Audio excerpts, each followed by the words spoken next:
تلسکوپ فضایی جیمز وب به ما این امکان را می‌دهد که جو و علائم احتمالی حیات را در این سیاره‌ها بررسی کنیم. اکنون دیگر سوالی نیست که آیا زمین دیگری وجود دارد یا نه. آقا اینا همه چی رو برداشتن بردن فضا، صداشو در نمیارن. من امروز خوندم که دانشمندا تو فضا گوجه فرنگی پرورش دادن.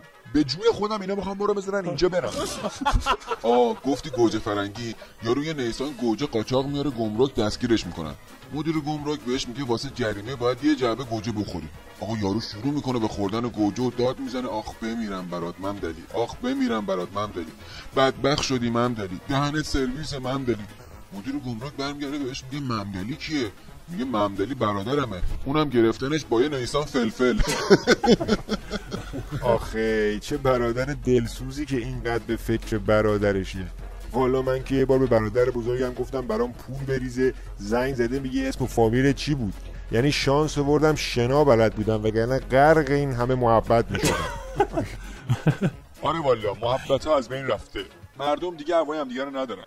امروز صبح از یه راننده تاکسی پرسیدم نظرت راجع به بحرانه بعد از انتخابات آمریکا چیه؟ گفت با 1000 تومن کرایه من فقط نظرمو درباره ترافیک میگم. تحلیل انتخابات فقط برای مسافرای دربستیه. خدا خبر. راست میگی، راننده ها اصلا ملاحظه نمیکنن. منم امروز سوار تاکسی خطی شدم، 2 قدم جلوتر یه مسافر گفت دربست. راننده به من گفت تو لیاقتت خیلی بیشتر از منه، پیاده شو.